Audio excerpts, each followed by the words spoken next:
Hello দর্শক, hello দর্শক, sorry, আলহামদুলিল্লাহ। প্রিয় দর্শক, খুবই খারাপ অবস্থা দেখতে পাচ্ছেন। ইসলামের একটি শিষ্টাচার হচ্ছে, যদি কেউ হাসি দেয় সে আলহামদুলিল্লাহ বলবে, আর অপর মুসলিম ভাই বা যে সঙ্গী আছে সাথে, সে যদি তার হাসিটি শুনে, সেই ক্ষেত্রে হাসির উত্তর হিসাবে তিনি ইয়াহ রাহমকুল্লাহ বলবে। সাধারণত শীতকালে ঠান্ডা ও ইনফ্লুয়েঞ্জা আক্রান্ত হওয়ার প্রবণতা বেশি। এই সময় 200-এর বেশি ভাইরাস ঠান্ডায় ভোগাতে পারে, আর এদের মধ্যে সবচেয়ে পরিচিত কালফিট হচ্ছে রাইনো ভাইরাস। মানবদেহে সবচেয়ে বেশি সংক্রমণ ঘটানো ভাইরাস এই রাইনো ভাইরাস, যাহা ঠান্ডা ও সর্দির মূল কারণ। যাই হোক, শেষ 3-4 দিন যাবৎ নাক বন্ধ হয়ে থাকা, নাক দিয়ে পানি পড়া এবং সকালবেলা ঘুম থেকে ওঠার পরে অনেকগুলো হাসি হওয়া, তাছাড়া খুব অল্পতে ঠান্ডা লেগে যাওয়া, এই ধরনের সমস্যাগুলোয় ভুগছি। এবং এই সমস্যাগুলো নর্মালি এর পূর্বে যখন হয়েছিল 7 দিন 5 দিন এর মধ্যে সুস্থ হয়ে যায়, কিন্তু যখন এই সমস্যাগুলো আপনার 7 দিনের বেশি সময় ওভার করবে, তার মানে হলো এটা অন্য কোনো লক্ষণের কারণে হতে পারে। সুতরাং এই বিষয়ে বাসায় বসে থাকলে চলবে না। এই ধরনের সমস্যাগুলোতে অবশ্যই একজন বিশেষজ্ঞ ডক্টরের পরামর্শ অনুযায়ী ওষুধ খেতে হবে। আর এই জন্যই আমি একজন ভালো ডক্টরের পরামর্শ নিয়ে ওষুধ খাবো বলেই ঠিক করেছি। দর্শক, আরেকটি গুরুত্বপূর্ণ তথ্য হচ্ছে, যখন থেকে করোনার প্রাদুর্ভাব বাংলাদেশে বেড়ে গেছে, তখন থেকে এখন পর্যন্ত কোভিড রিলেটেড যে সিমটম থাকা যে রোগীগুলা, এদেরকে নর্মালি সরাসরি ডাক্তাররা দেখেন না। অর্থাৎ অ্যালার্জির কারণে ঠান্ডা, সর্দি, কাশি, হাসি এবং কি মাঝে মাঝে শ্বাসকষ্ট হয়ে থাকে, এই ধরনের সিমটম রিলেটেড পেশেন্টগুলোকে ডাক্তাররা সরাসরি ফেস টু ফেস দেখেন না।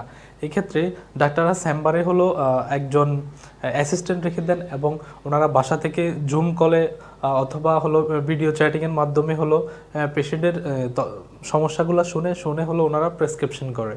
আমার বেলা ঠিক এমনটাই ঘটেছে, কিন্তু ভিজিট কম নেয় নাই। তো চলুন এখন হলো চিকিৎসা বিষয়ে একটু আলোচনা করি, যে ডক্টর বাসা থেকে আমাকে আমার সমস্যার জন্য কী ধরনের চিকিৎসা দিয়েছে।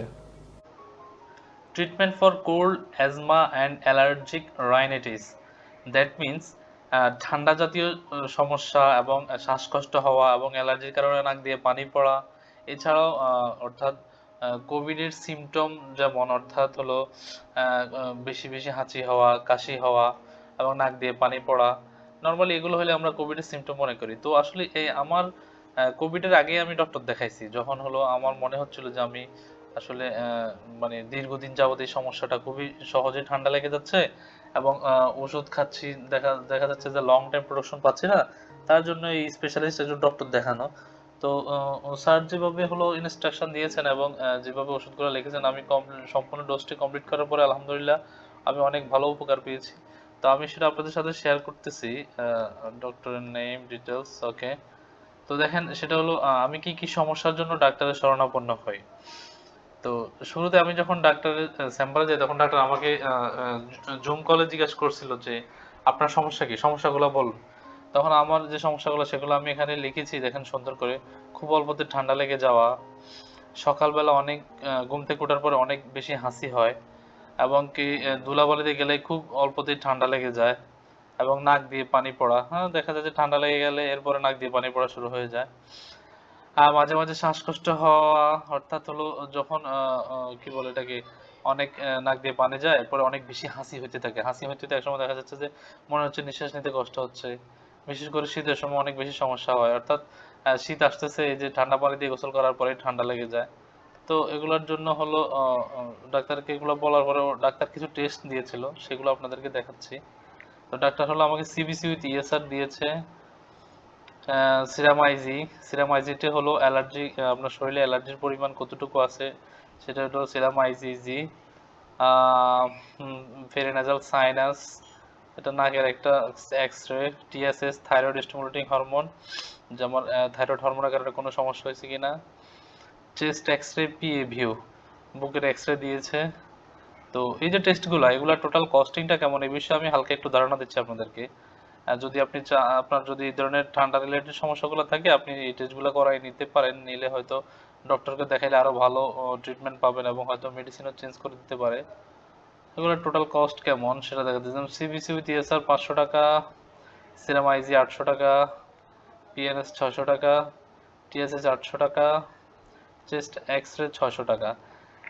এগুলো হলো একটা এক্সাক্ট প্রাইস। আপনি যদি ভালো কোনো হসপিটালে নতুবা যেমন ল্যাবেড, পপুলার, ইবনে সিনা এগুলোতে এই অ্যামাউন্টগুলোর নির্দিষ্ট একটা ডিসকাউন্ট থাকে।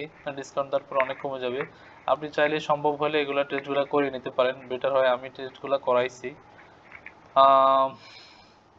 লিখিত পরীক্ষাগুলোতে 30% ডিসকাউন্ট পাবেন যদি ডাক্তার লিখে দেয়, অন্যথায় হসপিটাল কর্তৃপক্ষ। অর্থাৎ হলো যদি ডাক্তার মাঝে মাঝে প্রেসক্রিপশনের নিচে টেস্টগুলো অ্যাডভাইস দিয়ে ডক্টর 30%, 35%, 25% লিখে দেয়, তো ডাক্তার নর্মালি 30% দেয়। তাহলে দিলে আপনি 30% কমে এই সম্পূর্ণ টেস্টগুলো প্লাস করে 30% কম ডিসকাউন্ট দিতে পারে আপনাকে। আর যদি ডক্টর না লেখে দেয় সেক্ষেত্রে হসপিটাল কর্তৃপক্ষ আপনাকে 25% দেবে। এখন আসতেছি মূল প্রেসক্রিপশনে, যে ডাক্তার আমাকে কি কি ওষুধগুলো ব্যবহার করছে। তো শুরুতে হলো আমাকে হলো উনি হলো ট্যাবলেট প্রোবিয়ার 10 দিছে। প্রোবিয়ার 10টা হলো মন্টিলিউকাস্ট গ্রুপের।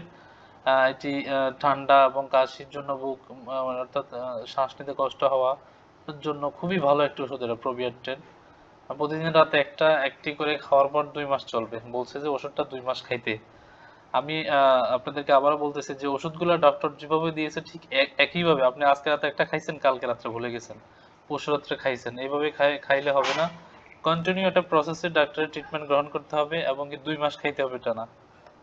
এরপরে হলো প্লুটিকা নেজাল স্প্রে। একটা নেজাল স্প্রে দিয়েছিল প্লুটিকা, সেটা হলো 2 নাসারধ্যে 2 চাপ করে দিনে 2 বার সকাল ও রাতে। অর্থাৎ সকালে ঘুম থেকে ওঠার পরে আপনি কি করবেন, নেজাল স্প্রেটা খুবই সুন্দর আঙ্গুল দিয়ে 2 আঙ্গুল 2 পাশে দিয়ে মিডলে একটা থাকে, নাকের নাসারধ্যে দেওয়ার জন্য একটা থাকে, তো ওটা নাকের ভিতরে ঢুকাই দিয়ে আপনি প্রথমে হলো যদি আপনি বাম নাকে দেন তখন ডান ডান নাকের ছিদ্রটা আপনি আঙ্গুল দিয়ে বন্ধ করে দিয়ে ডান নাকে দিয়ে দুই চাপ প্রেস করবেন, করে আপনি আস্তে আস্তে নিঃশ্বাস ভিতরে নেবেন।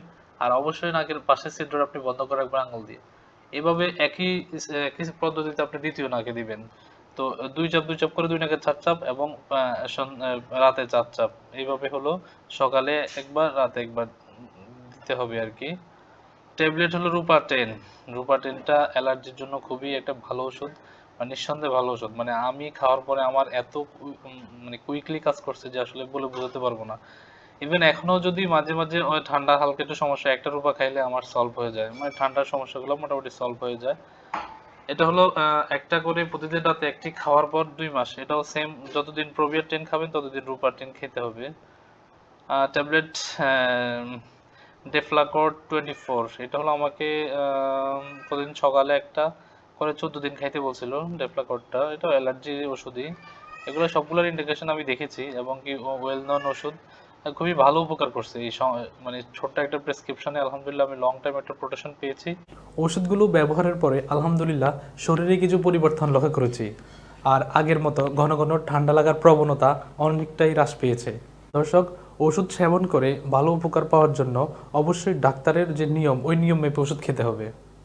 অর্থাৎ একজন ডক্টর একটা ওষুধ কতটুকু খেতে বলছে এবং কখন খেতে বলছে এবং কয়দিন খেতে বলছে, অবশ্যই এই রুলসগুলো মেনটেন করে যদি আপনি ট্রিটমেন্ট গ্রহণ করেন, আমি আশা করি যে আপনি ভালো একটা উপকার পাবেন।